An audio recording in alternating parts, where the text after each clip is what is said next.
Good morning, everyone. Welcome to the Region 6 MTSS Summer Conference. Thank you so much for joining us for the Secret to Easy Effective Grouping for the Math Classroom, which is presented by Stephanie Treadwell from Region 6 ESC. My name is Sam Sokolowski, and I'm part of the Region 6 Education Service Center team. I'm going to serve as your moderator for this presentation. You can post questions during today's session, but I just want to give you all a heads up that Stephanie's presentation here today is pre-recorded. So if you have any questions, I'll forward those along to her and she will get back to you as soon as she can. Her contact information is also featured in her presentation, so you can reach out to her directly if you prefer. Finally, we have some social media sharing provided within this platform. Please use hashtag ESC6MTSS21 and follow along with the conference conversation. If you need help or technical assistance at any time, you can visit the help desk, which is indicated by the question mark icon in the side navigation menu. Without further ado, it is my pleasure to share Stephanie Treadwell's presentation with you.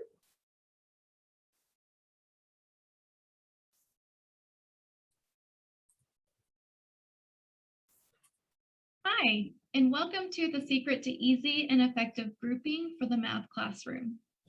My name is Stephanie Treadwell, and I am a secondary math specialist with Region 6. So here you can find my contact information, so I'm reachable by email or via phone. So feel free to please leave me any feedback, suggestions, questions. I'd love to hear from you after the session. So today's session is a pre-recorded session.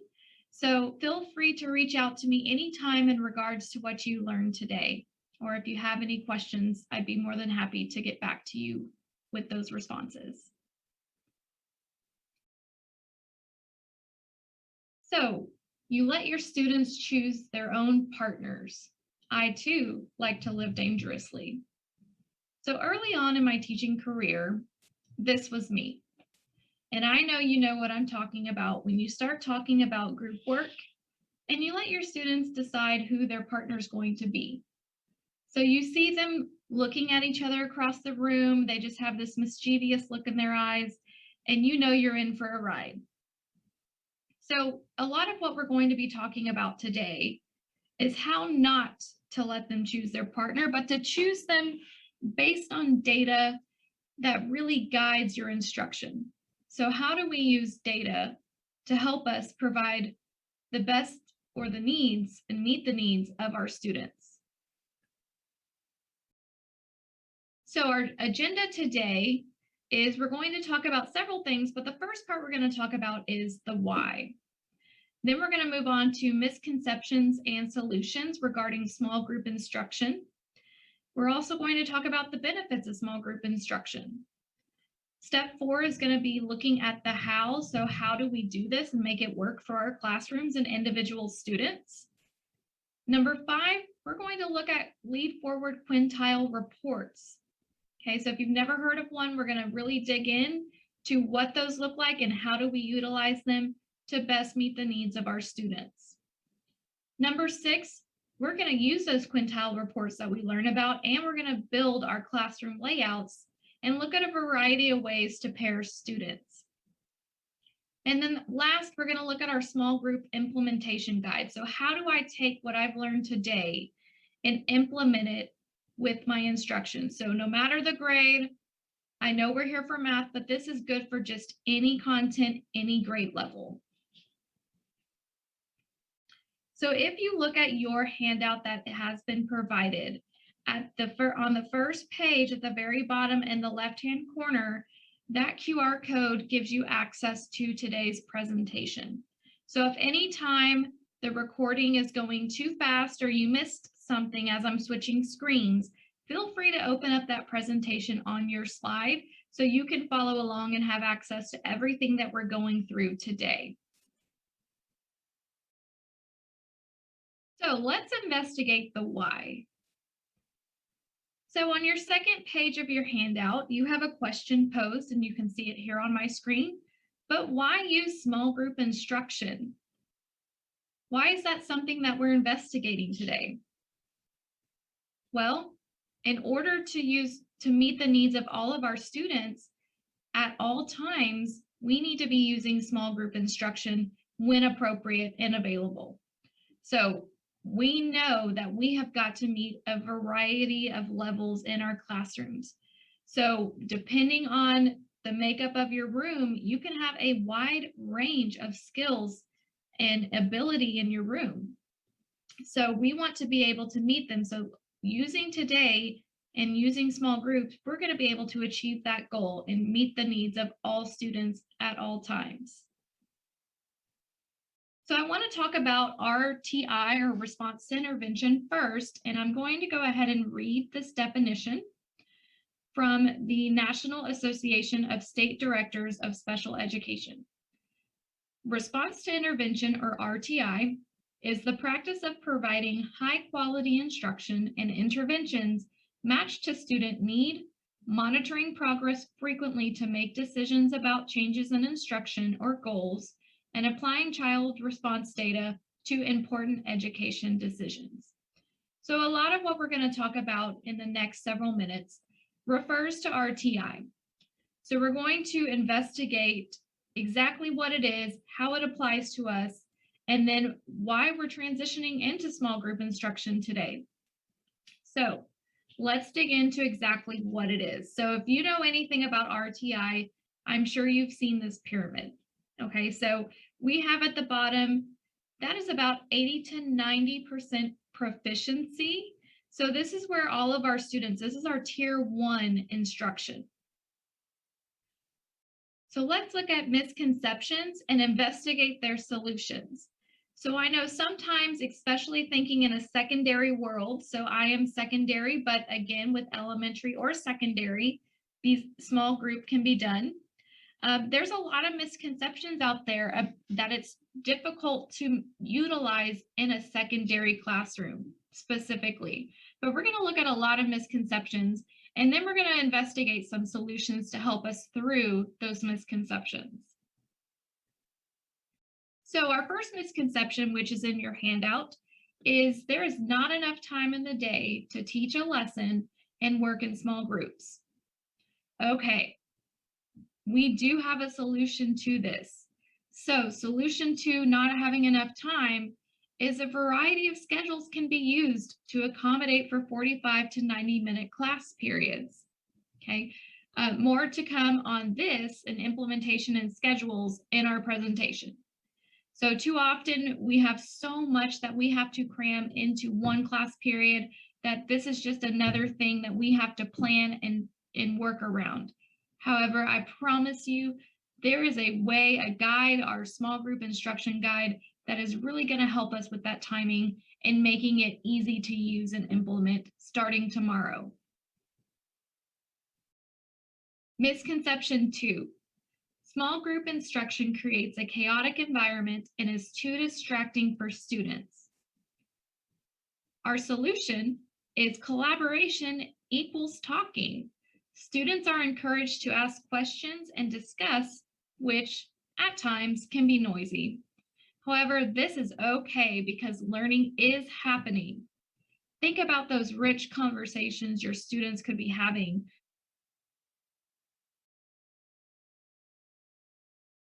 If they are able to communicate to another student their learning, they are synthesizing their learning and able to really master that content. So collaboration is talking. So it might get a little noisy at times, but that is okay. I highly encourage that collaboration among your students. Misconception number 3. Students will be off task if not in control of their learning.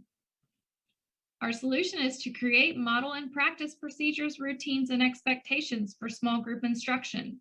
Students will rise to the occasion. Just like with any expectation that you have for your students, modeling and practicing are key.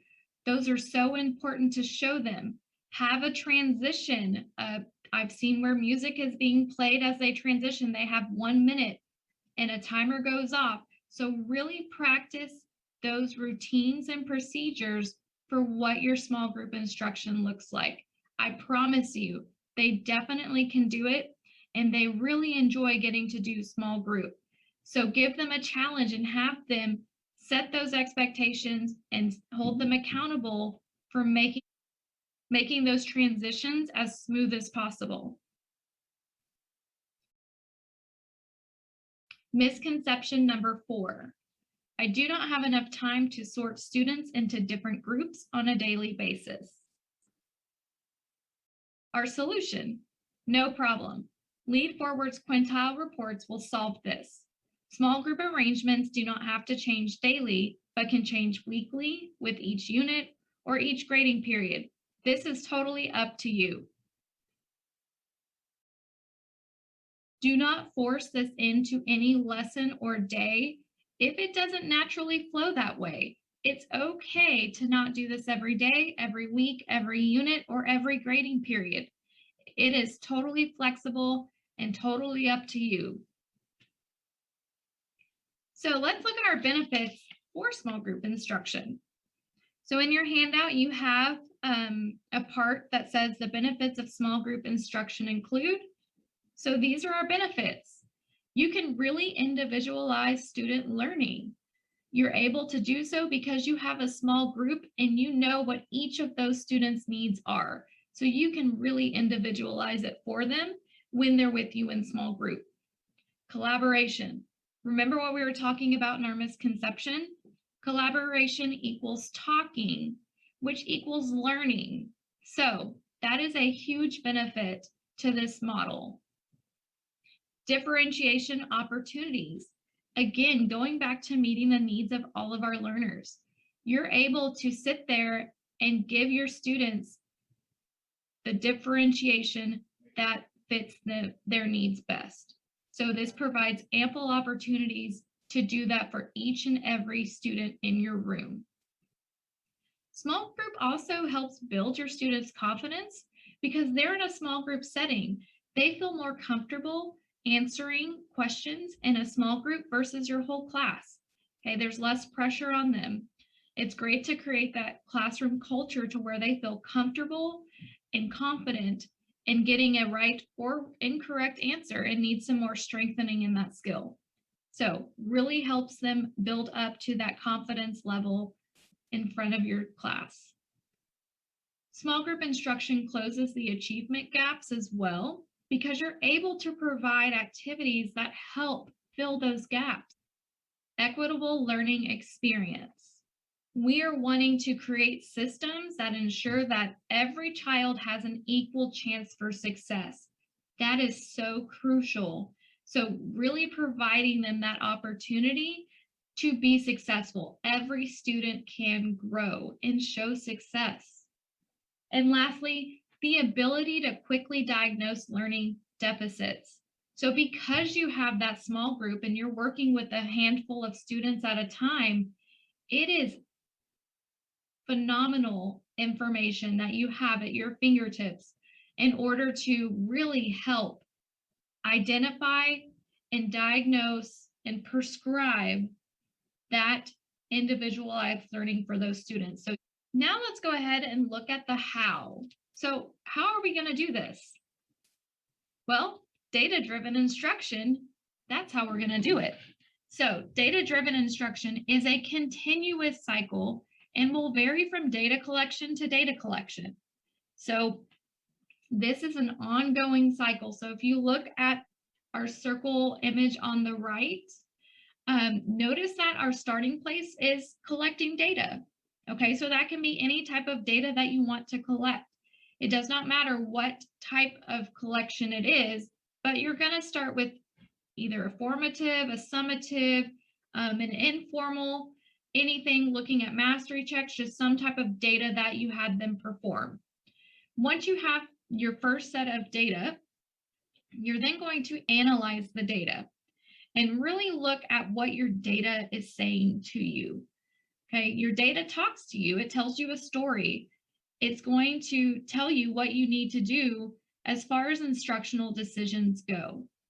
So once you have your data, you analyze it, then you're going to make those instructional decisions. Okay. And then you're going to plan. So after those decisions are made, you're going to plan. That's where I would plan my small group instruction. And then once that has taken place, you then reflect. So until that next data collection, this cycle is continuous. So it's going to vary from data collection to data collection. Just because you have students that are not showing mastery in a specific standard does not mean on the next standard or next data collection, they're not going to show mastery.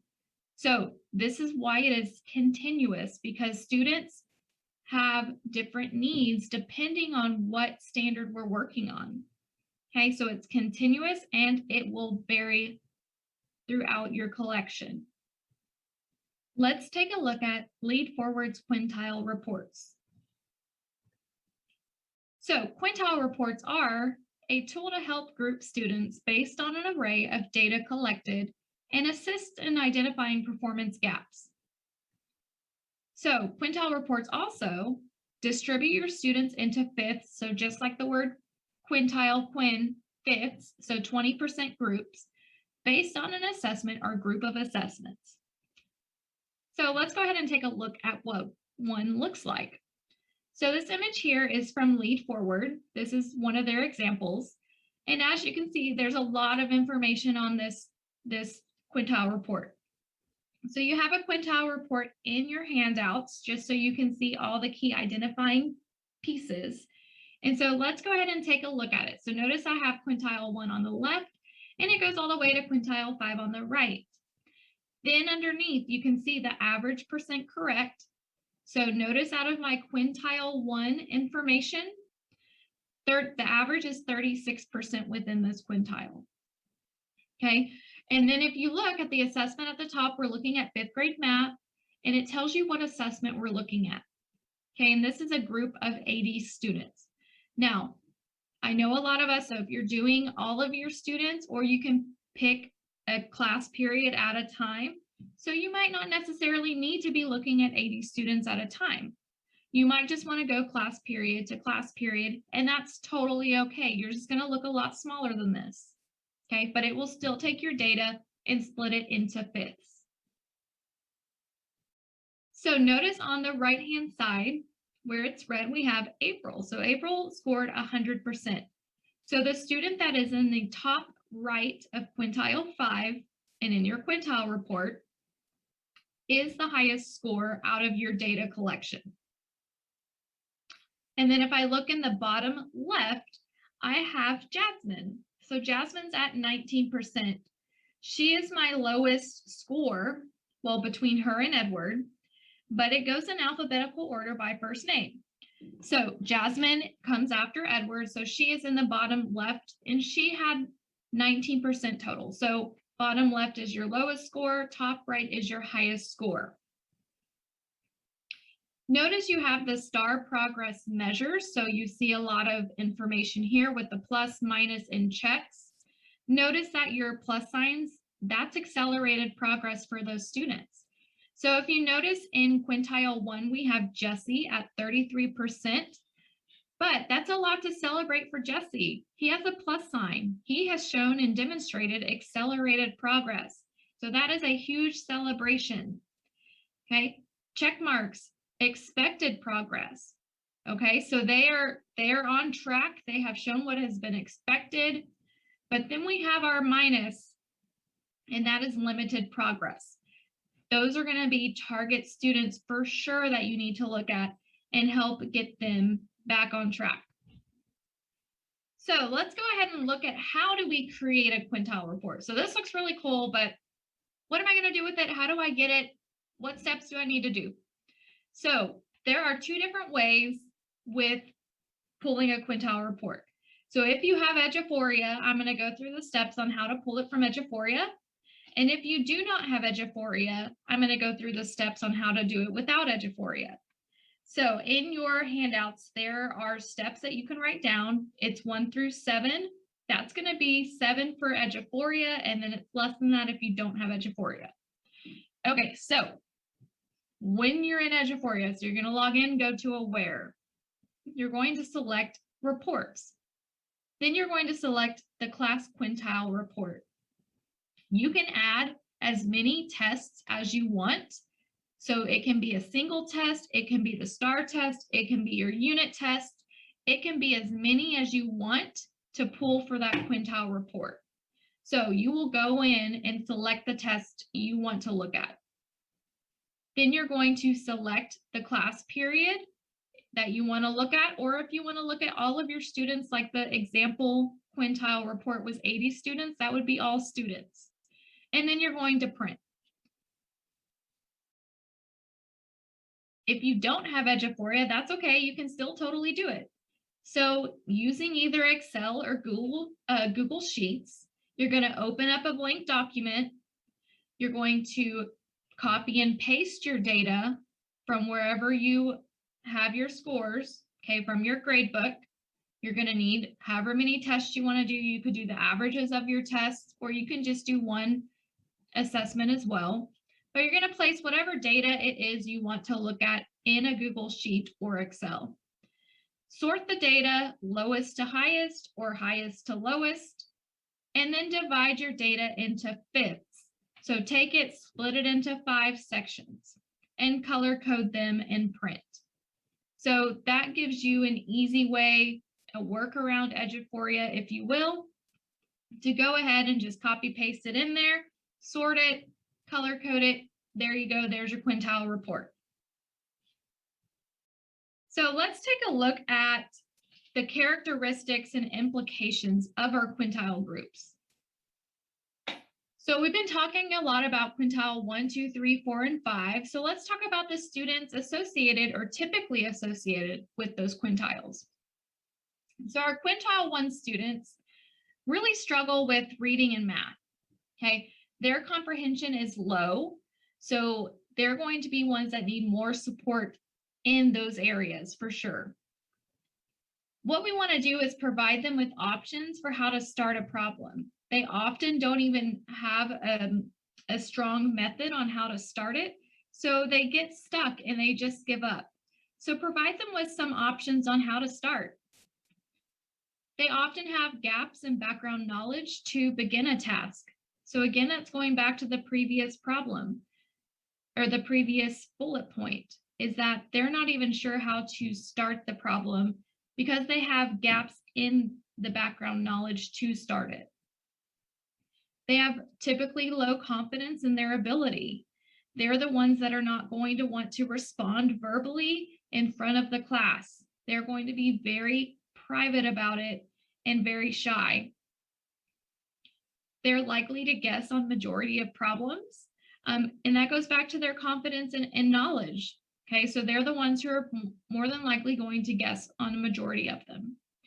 And suggestion is to question them in private. Okay, not publicly, but go up to them and ask them one-on-one. And if we're going to get back to the seating here in just a moment, so I'll come back to the very bottom of that table. So let's look at our quintile 2 students. So they have a lot of similarities to quintile 1, but just a little bit of differences. So at times they struggle with reading and math comprehension. Not as much as quintile 1, but they still can often struggle with those two. You're going to want to challenge them to generate a way to begin the problem. Okay, so they may be able to find that start to that task or problem. So challenge them. They have low confidence in their ability as well, and they may guess on some of the problems. So not as much guessing, but they're still probably going to do some guessing. And then question them in private, but publicly if self-assured. So if you know that they got that answer and you are confident, help build their confidence by asking them publicly once you've confirmed privately. Our quintile 3 have the ability to generate options to start, but they struggle with selecting a strategy. Okay, so they can get to how to start, but they don't really know how to select it and narrow it down to which method would work best. At times, they have tunnel vision while using problem-solving strategies. They have average confidence in their ability. Okay, so they're not low in confidence, but they're not super high. They're about average. They often make careless mistakes because they are trying to just get through it and they just speed on through the problem and make those mistakes. And you can require them to make justifications on answers. They have the ability to do that, so I would ask them to provide a justification. Quintile 4 students, it is best to prompt them to provide a variety of methods for solutions. So give them that challenge, up that rigor some. They're often confident in their ability. They are above average understanding of strategies. They occasionally make careless mistakes. Okay, so they're not the speed racer going through the problem, but they can still make some of those mistakes. And require them to find their own mistakes.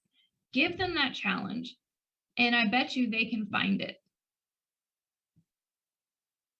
Our quintile 5 students, they have the ability to make connections to other material when prompted. And they're known as high-performing and independent thinkers. They have a solid understanding of strategies, and they are very confident in their ability. So challenge them to demonstrate error analysis. So that's really taking it up to that synthesized level. If they can demonstrate that, they have mastered that content and they know it really well. So at the bottom, you see that there are recommendations for seating arrangements. So it says, if I'm going back to quintile 1, to seat a quintile 1 student near a quintile 4 student. So if you look at your handout on the Quintile Groups 101, notice I have quintile 1, but then in the corner of that, I wrote a 4. So that's to let you know if I'm looking at quintile 1 students that they partner with a 4 best. Quintile 2 students prefer to sit next to quintile 3 students. Our quintile 3 students prefer to sit next to a quintile 2. Your quintile 4 prefer the 1. And notice your 5 stay with other 5s. Okay, so those students don't necessarily want to be teaching all the students. They are working and challenging each other. So our 1 and our 4s are great at helping out our struggling learners. So the 1s and 4s are the best recommendation to go together. Our 2 and our 3s typically stay and work well together, and then our 5s with other 5s is the best recommendation for your quintile grouping.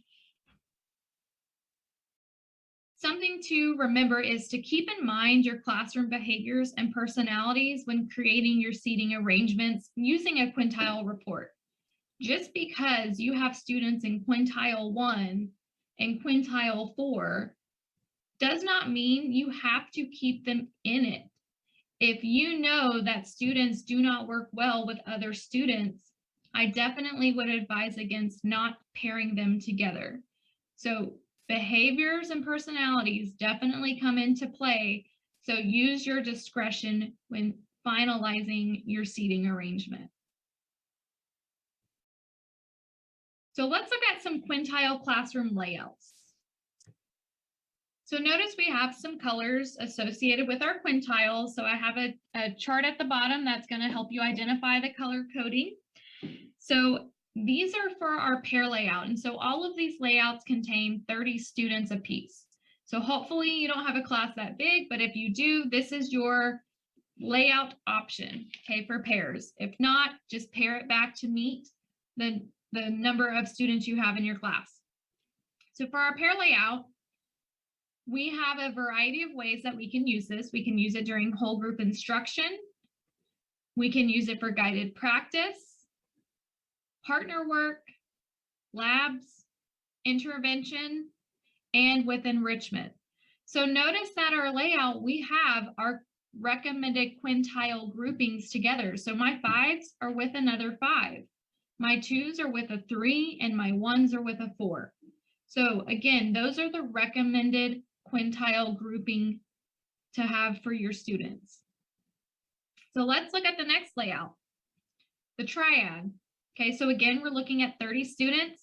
My 1s and 4s are together, my 5s are together, and my 2s and 3s. So again, whole group instruction, guided practice, group work, labs, intervention, and enrichment. So now we're working with 3 students at a group instead of 2, but same idea, same type of activities you can do. Okay, keeping that quintile characteristics of students in mind when placing them in a group. Our quad layout. So again, 1s and 4s, 2s and 3s, and 5 and 5s. Whole group instruction, guided practice, group work, labs, intervention, and enrichment. Okay, and notice on your handouts, you have all of these provided to you, so you can refer back to that handout if you need to recall how they're set up. And then lastly, our table layout.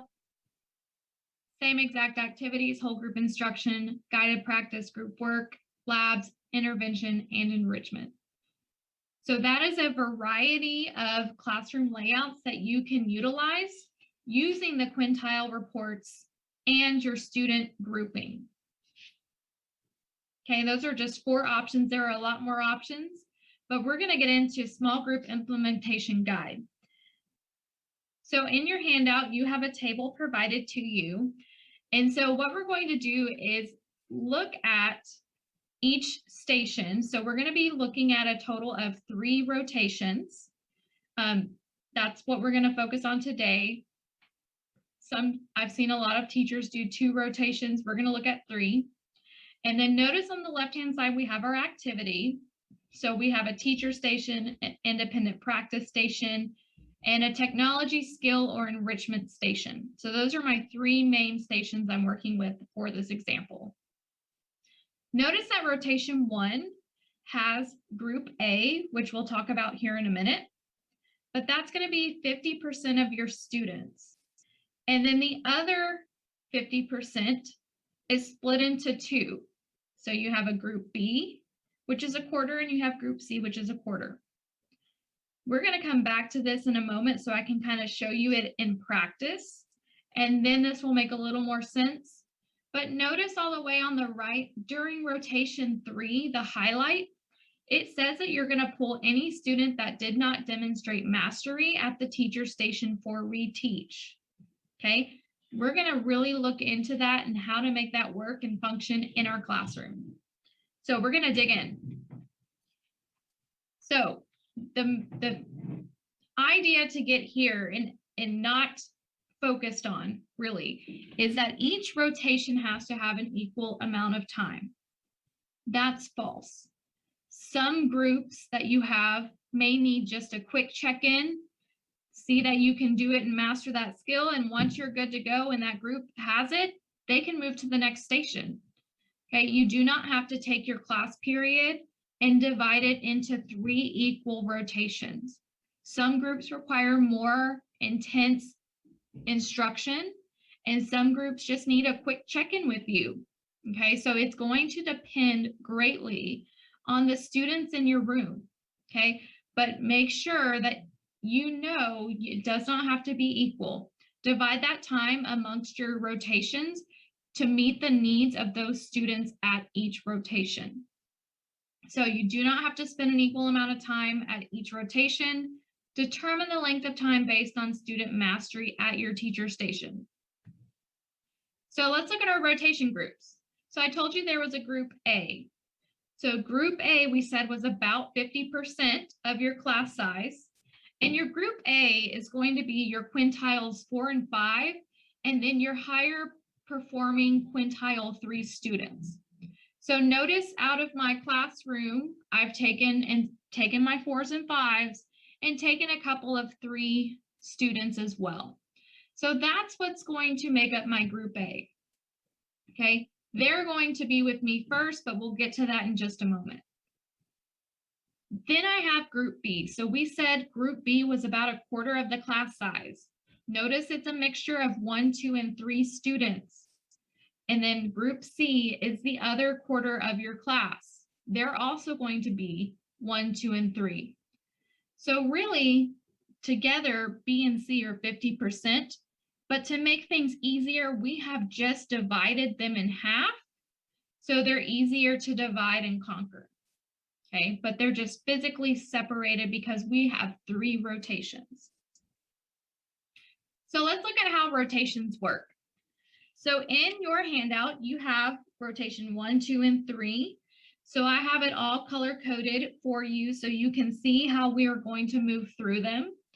So up at the front, we have the teacher group, Group A. So we're starting with some 3, 4, and our 5s. Mastery must be achieved. If it is not, those students are going to return during rotation 3.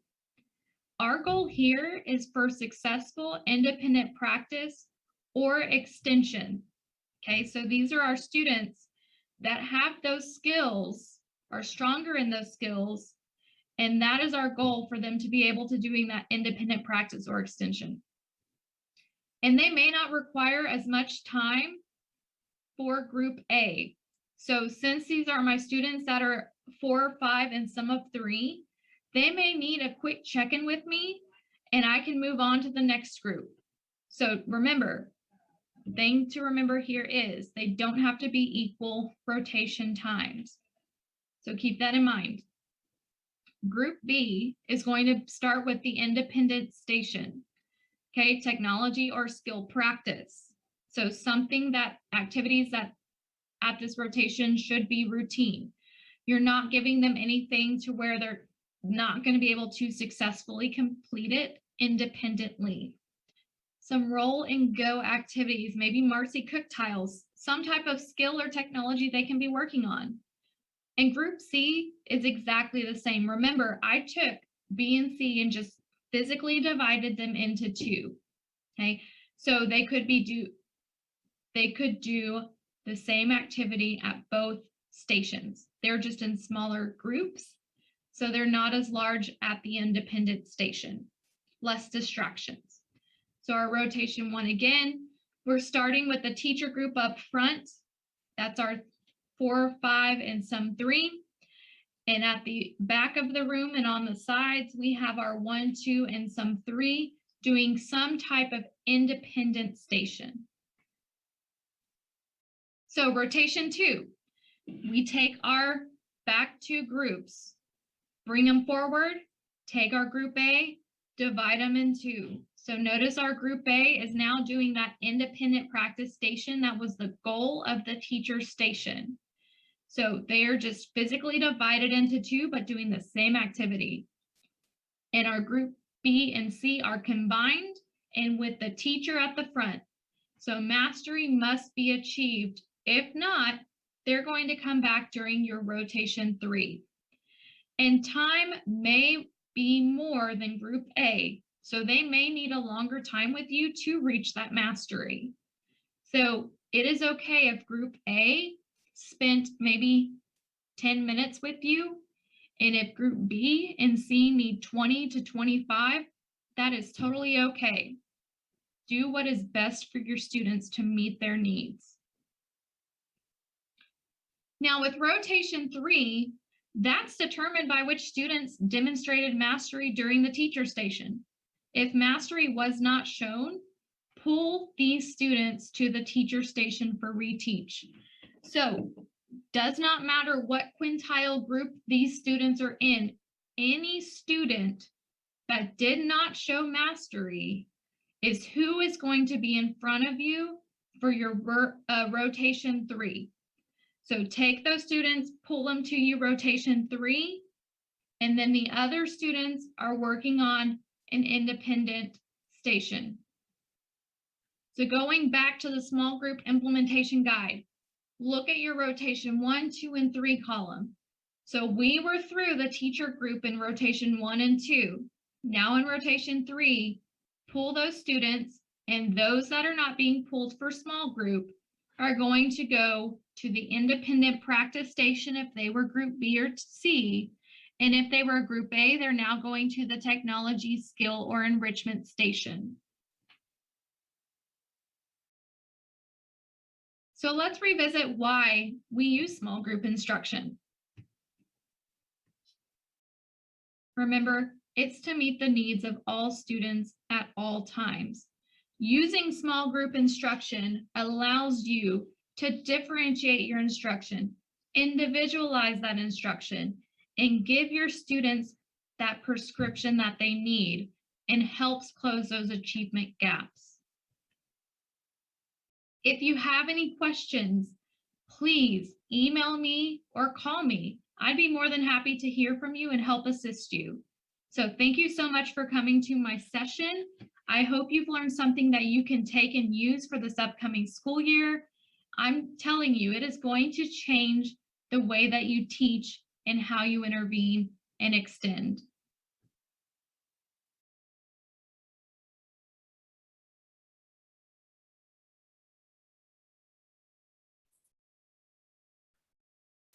All right, many thanks to Stephanie for sharing some great insights into effective grouping for math classrooms. And before we close, I'd just like to point your attention to a couple of items. Below, you'll see a session feedback link with a survey. We'd greatly appreciate your help in completing this so that we can continue to grow in our practice. And finally, the recording of this session will be added to the presentation session when it becomes available, and the presentation handouts and resources that are listed under documents can be downloaded at any time. Thank you again for joining us. Feel free to post any questions you may have in the chat, and I will make sure those get forwarded along to Stephanie. Otherwise, enjoy the rest of the conference.